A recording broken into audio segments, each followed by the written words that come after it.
Hi there, Donna Green Goodman, and we're cooking up good health. If you've been told by your doctor that macaroni and cheese is not on your list of things to eat anymore, you better not move, because I've got good news for you. Stay right where you are. We'll be right back.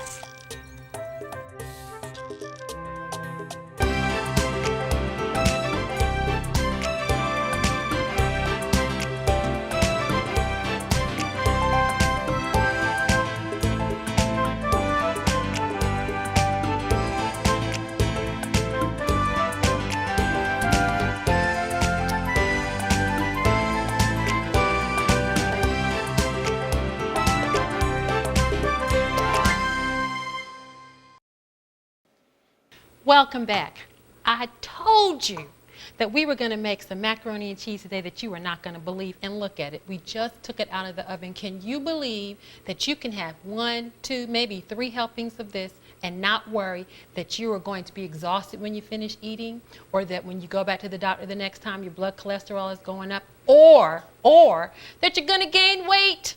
I think eating this way, losing weight, is one of the best benefits of it. I can remember when I first started eating this way, I went to this lifestyle center in North Georgia, and in 10 days, I lost 10 pounds. You can't beat it. There's no way you can beat it.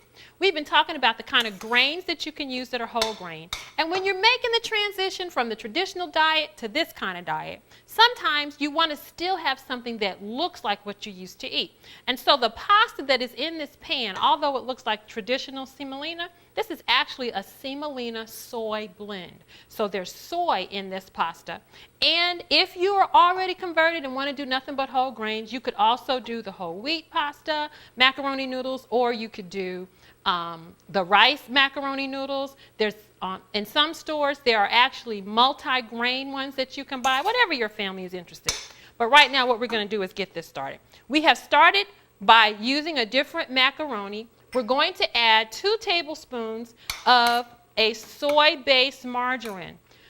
You have to be careful when you're using margarines because of the trans fat that's in there. But if you look closely, either at a health food store or the health food section of a major grocery store, you should be able to find some margarines that don't have any trans fat. And then if you're allergic to dairy products, you can also find some other ones there that don't have any problems. The next thing that you put in macaroni and cheese is cheese. I finally found a cheese that is not going to cause me any trouble and is made from soy, so it's totally non-dairy, and it melts, because good macaroni and cheese has to melt, or you just need to leave it wherever you got it from. So we're going to put this cheese in here. This might be about 3 cups, and we're going to save 1/3 of that to put on top of the macaroni. Now, I did some research, and I looked through some old Southern cookbooks, and I looked in some African American cookbooks, and I found that one of the things that traditionally goes in macaroni and cheese, especially in the South, is sour cream. There is a wonderful sour cream that's on the market that, of course, is non-dairy, so it's not going to cause you any trouble if you have problems with dairy. And this is the one that I was speaking to one of the producers of the show, saved my marriage, because my husband was about to die when I took sour cream out of the refrigerator. And then when we found this one, he was so excited, and it tastes just like, looks just like, and it adds a real good creaminess to this macaroni. Now, traditionally, cheese has a strong flavor because of the way that it's processed. And so the way we're going to add that strong flavor is by adding about 1 tablespoon of lemon juice. And then the other thing that happens with cheese is it's really high in sodium. So we're going to add about 2 teaspoons of salt to this recipe.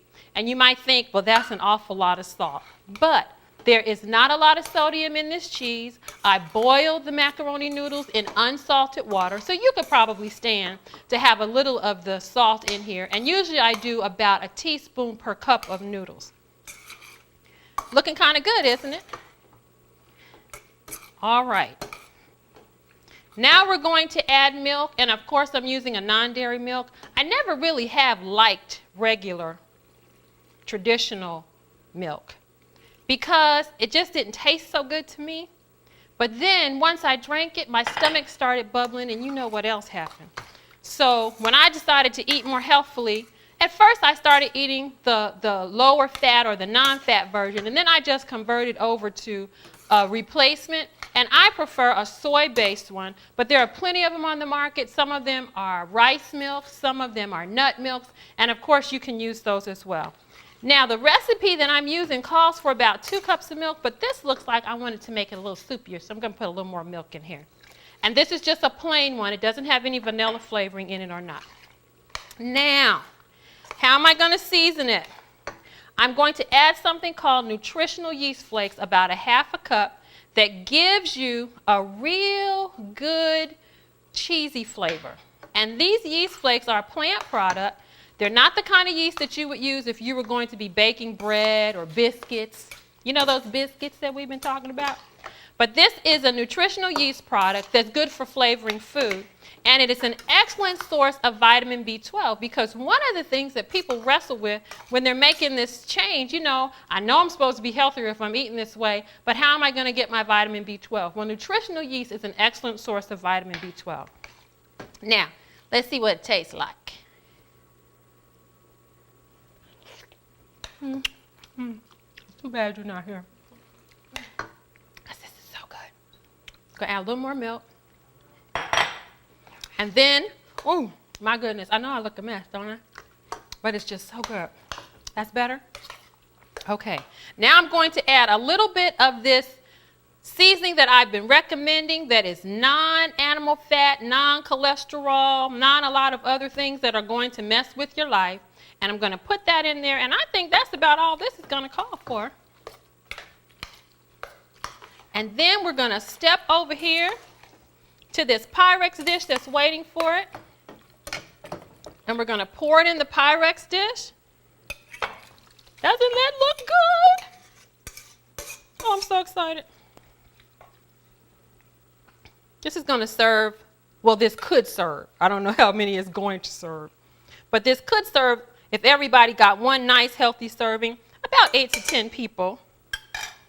But usually when I make it in my house, and my husband and son are coming right in the door as it's coming out the oven, and it looks like that one over there, it doesn't last very long. And very recently, I don't know what happened, I know, my son had a bunch of his friends over for dinner, and I made the macaroni and cheese for them. And when they were gone, all the mac and cheese was gone. So the next day my husband comes in the house, he's like, Donna, where's the mac and cheese? I said, it's gone. I said, it's all gone. He said, what do you mean it's all gone? I said, it's gone. He said, where's the recipe? I'm going to make it myself. Ladies, if you can get a man in the kitchen making macaroni and cheese for you, you talking about something to shout about. We had a wonderful rest of the day. You put this cheese on top, and because, again, this is plant-based cheese, it's not going to melt quite like the cheese that you are used to eating. So I always recommend, if you make this, that you take a cover, if your Pyrex dish has a cover and you don't want to use aluminum foil, or just put aluminum foil on it and bake it in the oven at 350 degrees until it's done. Then you take the foil off, and the cheese should be melting across the top. Turn the broiler on, broil till it looks like that. Don't move. I think some more friends are coming over to eat. We'll be right back. This is going to be so good.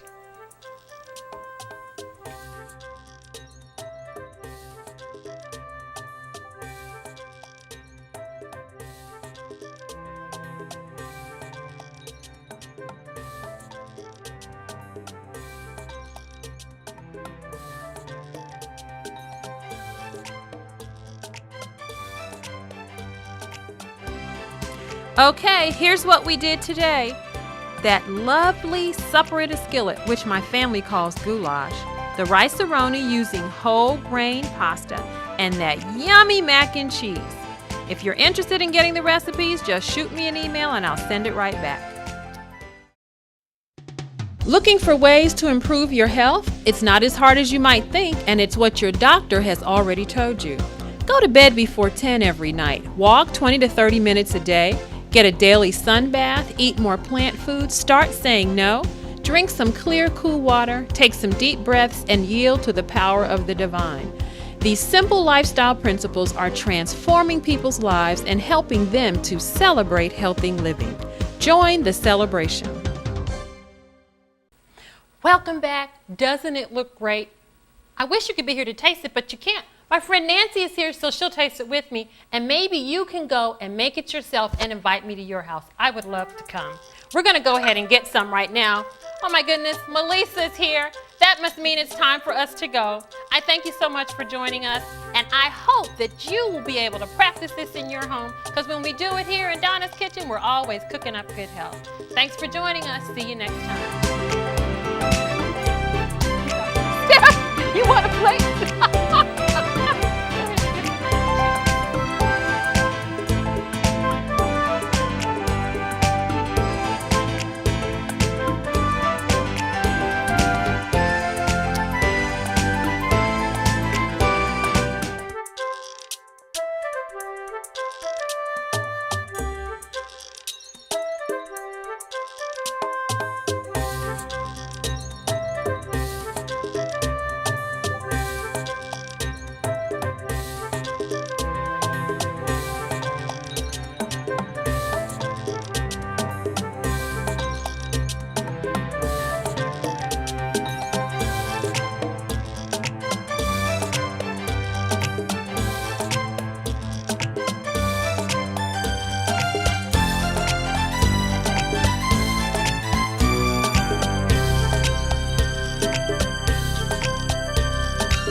Rolling.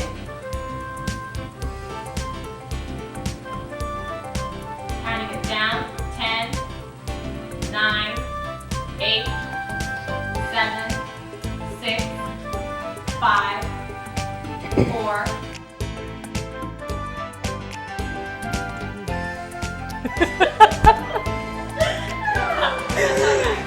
Did you know I get to the end of it and then I'm thinking of everything they said?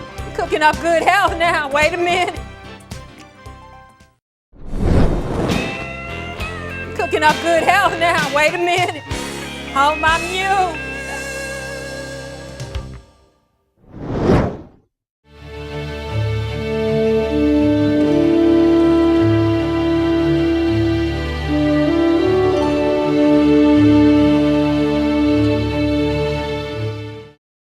Think you can bake a pound cake? I've got a recipe for one that'll make you shout. Stick around, we'll be right back.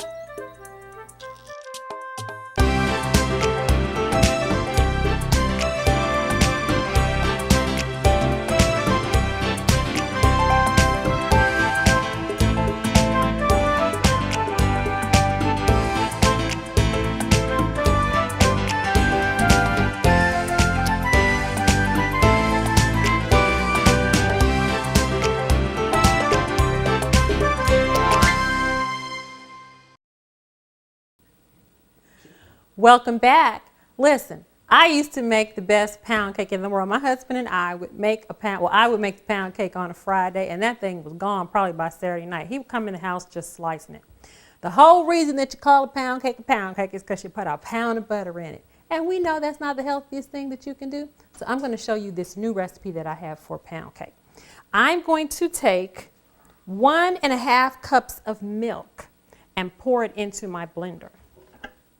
See here, 1.5 cups of milk. All right, and this is non-dairy milk, so you could use rice milk, nut milk, any kind of milk that you want. Then instead of putting in a pound of butter, I'm going to use 1 cup of a vegetable oil. And that might look like a lot, but when you compare it to what you're used to eating, it's half or less than half of what you traditionally eat. Then I'm going to add my flavorings, which are a tablespoon, I'm sorry, 2 tablespoons of whatever you like. And we're going to put in some almond flavorings. And as you can see over here on the cake that's already finished, there's some almonds on the top. I put those almonds on top of them while it was in the oven baking. Then the next thing I'm going to do, you put about 6 eggs in a pound cake. I'm going to use 1/2 of a 12-ounce package of silken tofu instead of the eggs. I started out trying to get this recipe and get it exactly right. And I could always get the flavor, but the cake would rise beautifully, and then once it would cool, it would just drop back down, and it was nasty. About 2 years ago, my nephew graduated from high school, and we were all there for the reunion, and his another relative was there with this cake recipe, and I make like 2 every time I make it because you use a 1/2 a package of tofu, and I feel like I shouldn't waste the other package. So I make 2 cakes. All right, we're going to put all that in the blender. I think that's everything that goes in there. And then we're going to come over here to the mixing bowl. In this mixing bowl, we have 3 cups of all-purpose unbleached flour. Now, if you want to make an even healthier version of this so that it's whole grain, I had some students when I was teaching at Oakwood that didn't use the all-purpose unbleached. They used the white whole wheat flour, and some of them used the white whole wheat pastry flour. And what I suggested to them is that they sift it, because the whole wheat flour is a lot more heavy than this flour is, and it's a little different from what you're used to eating. And if you sift the whole grain flour, then it's going to give you a lighter product. And their cake actually looked like a golden pound cake when it was baked. So you can use whole wheat flour if you want to as well. Then I'm going to put in 2 cups of the turbinado kind of sugar. And then I'm going to add 1 teaspoon of salt and about 3½ teaspoons of baking powder. And remember that when we use baking powder, we want to find one that has the least objectionable ingredients in it. And that would be one that doesn't have aluminum, because aluminum is really bad for us. And sometimes baking soda is better for your body if your stomach is upset, rather than baking and cooking with it. Now that we've got this stirred, we're going to come over to the blender and blend this up. When I share this recipe with my friends, they're thinking they can't make it. I said it's just like making cornbread. Here we go.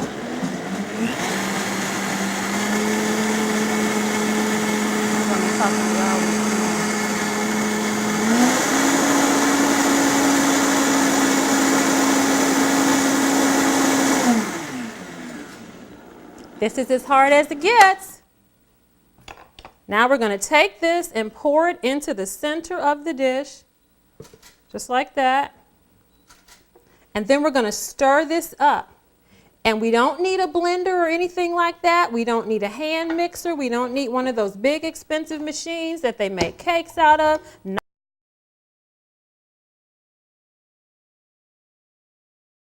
have to stand here and beat it with your own hand for a long time. This is as hard as this cake gets. Now, I'm really glad today to have my friends with me, because I do a lot of seminars and cooking classes, and that's when I think I have the most fun, when I'm able to actually be in a room with people and show them how to do this and see the glee on their faces. And then when people leave the cooking classes and they go back to their lives and they make these changes and they start to feel better and look better, and I hear from them, I'm just so thrilled at the results that they get. So keep your eyes and ears open, because if I'm in your area, I want you to join me. And when you come in, I want to know how you heard about it. If you saw it on Cooking Up Good Health, maybe you'll get a special hug or something. All right. Now, doesn't that look kind of like cornbread or some other kind of stiff batter? The next thing that we're going to add is 2 tablespoons of fresh lemon juice, and watch what happens to the batter. I've asked some of my students that I taught who were science majors to tell me what the chemical reaction is that's going on here, and none of them have bitten the bait. But something in the lemon juice reacts with these ingredients, and pretty soon this is going to start to look just like cake batter. See it smoothing out? It's so easy. I first called my girlfriend Regina in D.C. and shared this recipe with her, and she went ahead and made it by herself without ever even tasting it.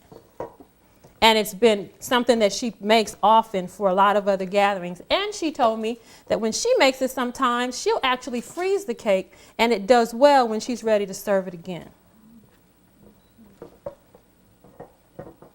Oh, this looks so good. And then we're gonna move this out of the way, and we're getting ready to pour this into here. And I'm gonna pour it like this so I can hold the bowl and not make a big mess. This is a bundt pan. My girlfriend Edna has younger children. She took this recipe and added a little more milk to it and made cupcakes out of it for birthday parties.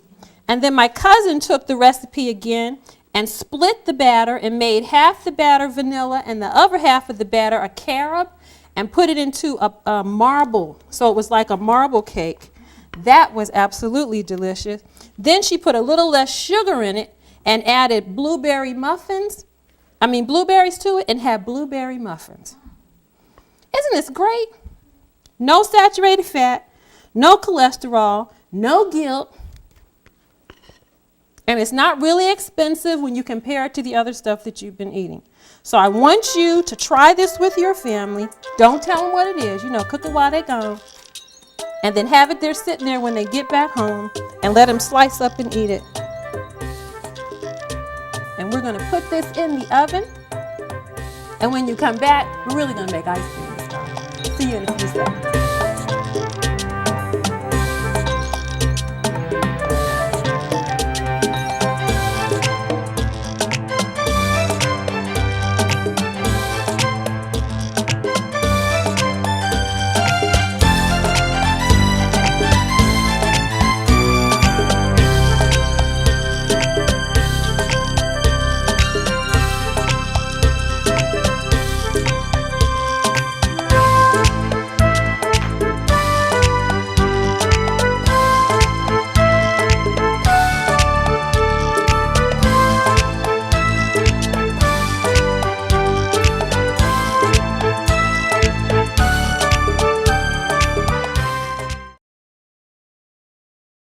We often hear about the dangers of sunlight and its risks for skin cancer. Well, those warnings should not go unheeded.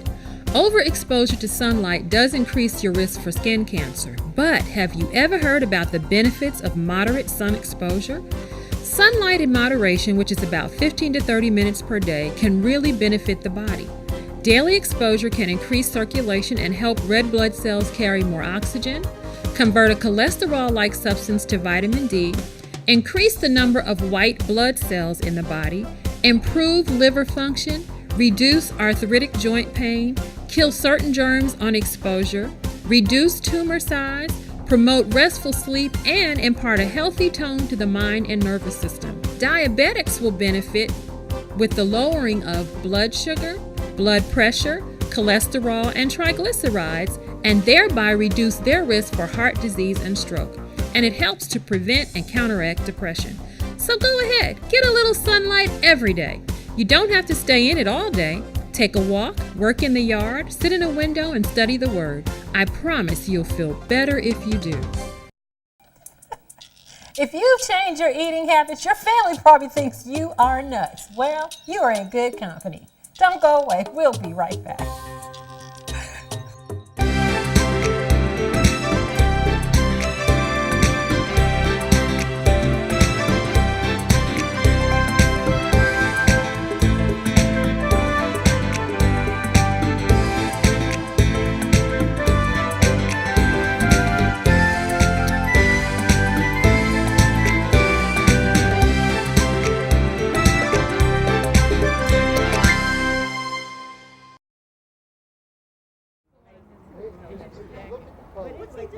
Hey, we're going nuts today, and you've got to come with me. I'm at my friend's store, Garden Cove Produce Center and Health Food Store. Edna and artist Sydney own it, and they said it would be okay if you came along. So come on inside so we can talk about nuts. Thank you. Yes, ma'am.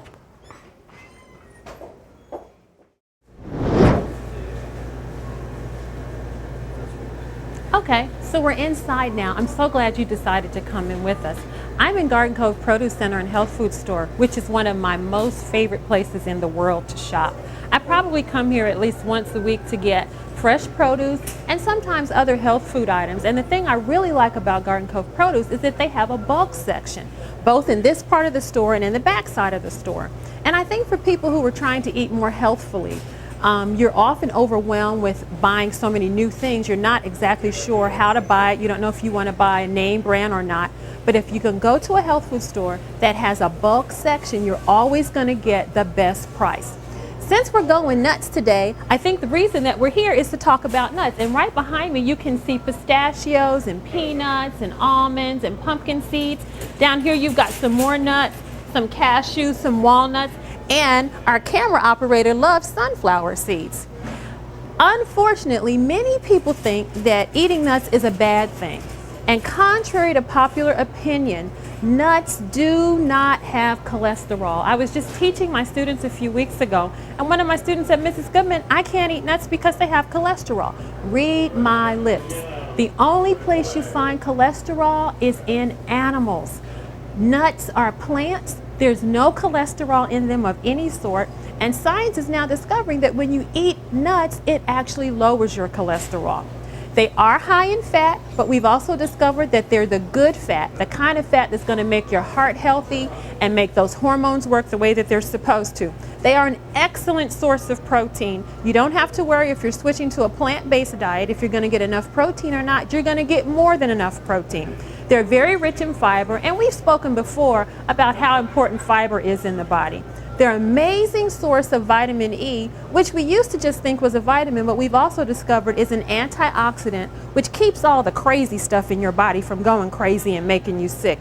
And remember those phytochemicals we talked about when I was sharing my testimony about being healed from breast cancer? Nuts just give phytochemical power like you wouldn't believe. There are so many varieties of them, and people will ask me sometimes once they're convinced that there's no cholesterol in them, so that means I can eat nuts? And I say yes. And they say, well, what kind can I eat? And I say, what kind do you like? Do you like macadamia? Do you like cashews? Do you like almonds? Do you like flaxseed? Whatever kind you like, that's what you can eat, and you don't have to worry about the fat in it because the fat in it is the good fat. What I would recommend though is incorporate them into your meal rather than eating them between meals, because although many professionals would suggest that you eat snacks that include nuts, it's really better for your stomach and your digestive system if you don't eat them in between meals and just add them to some of the foods that you're going to eat or the recipes that you're going to prepare. You only need to eat about 1 or 2 ounces per day, and that's about a handful depending on the size nut that you're eating. Of course, you would probably eat a few more flaxseed than you would almonds because almonds are bigger. But whatever you like, you can eat them. You can just eat them and watch your health reverse and watch yourself reduce your risk for other diseases. Let me see, is there anything else? When you go into the health food store, make sure that you pay attention to the labels that are on there, because many times you've got to write that information down on the strip so that they can weigh it when you get to the scale. And then you can get as many or as few as you want. Another thing to pay attention to is whether it is a raw nut, whether it is roasted, whether it is oil roasted, and whether it is salted, because the more that you process the nut, the more calories you're going to add to it. So it's better to eat it raw. And one friend of mine said it's really better to just pick it off the tree and eat it that way, because you've got to crack the shell and it's a little harder to eat so many. Now, wasn't that a great field trip? Thanks for going nuts with me. Let's get back in the kitchen so we can hurry up and make that nacho cheese dip. You're gonna love it.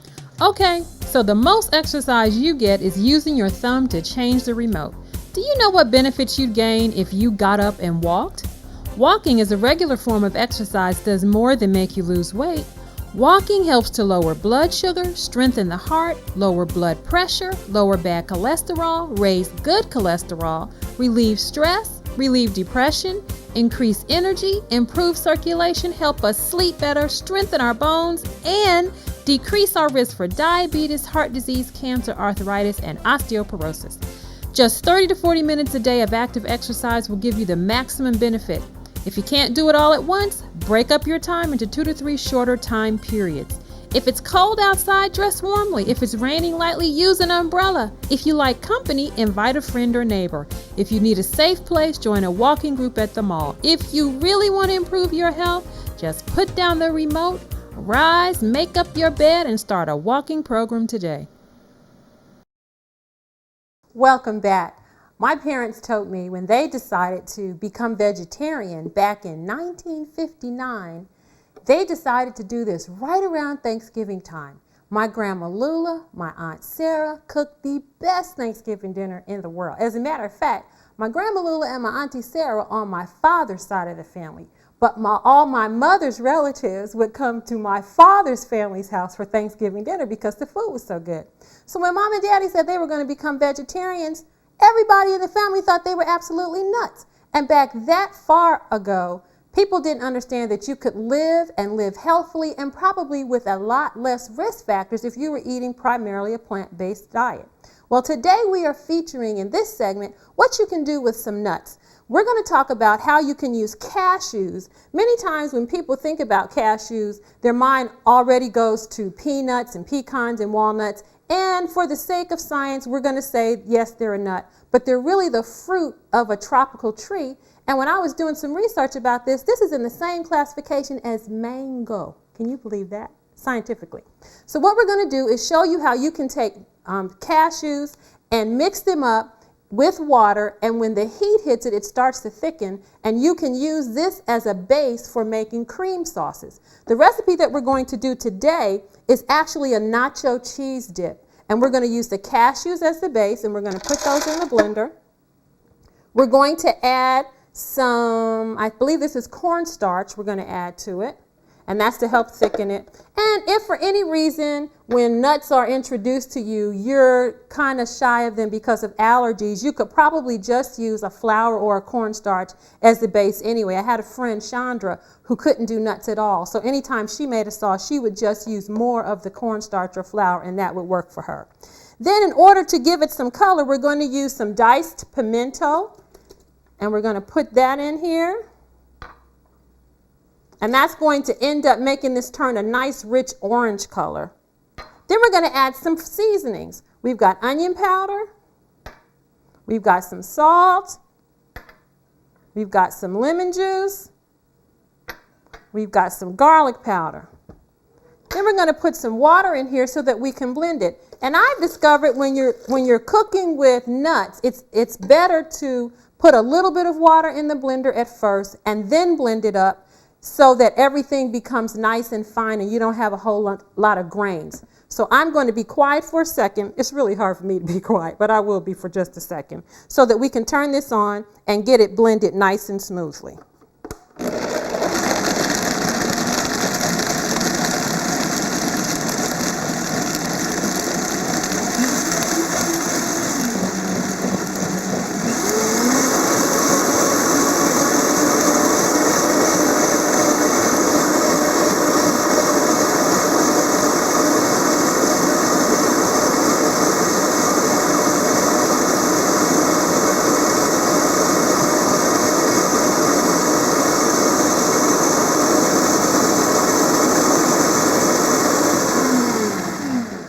Okay, let's look and see how smooth it is. Looks pretty good to me. I think we'll stop here.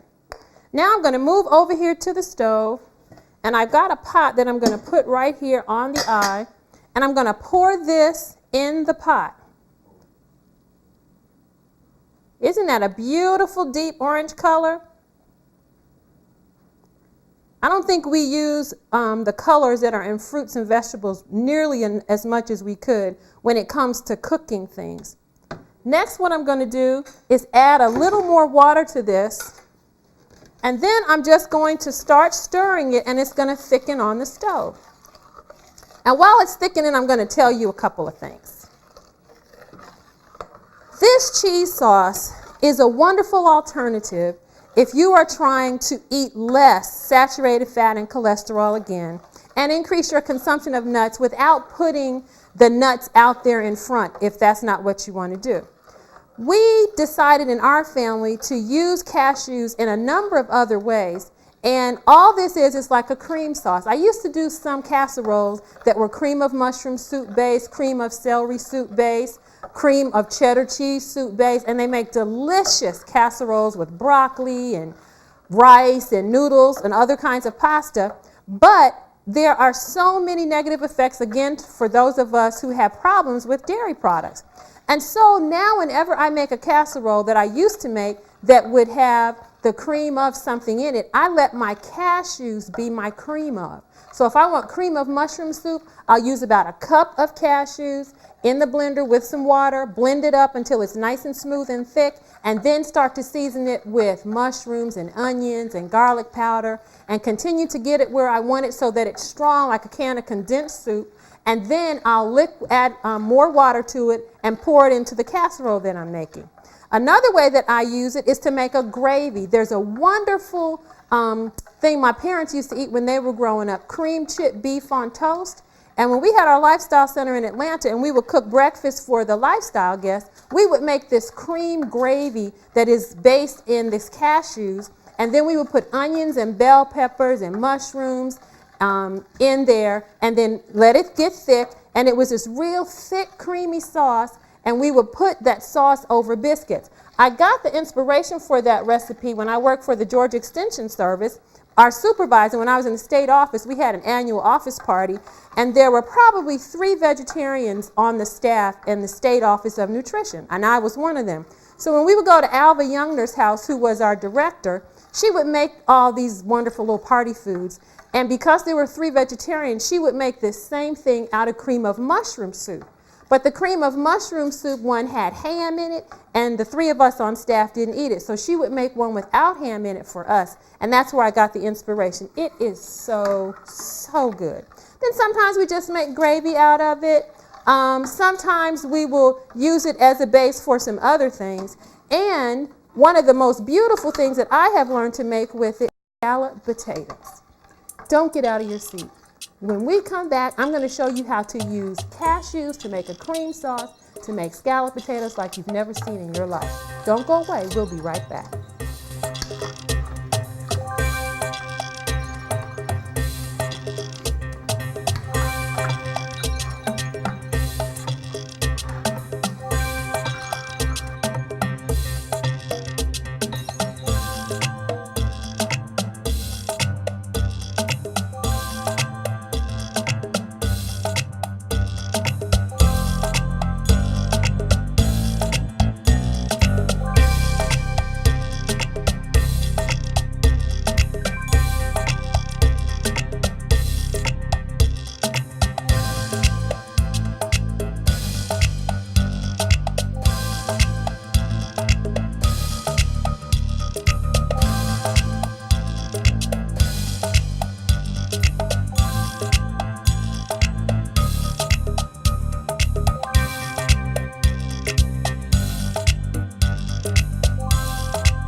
Cooking up good health now. Wait a minute. Hold my mule.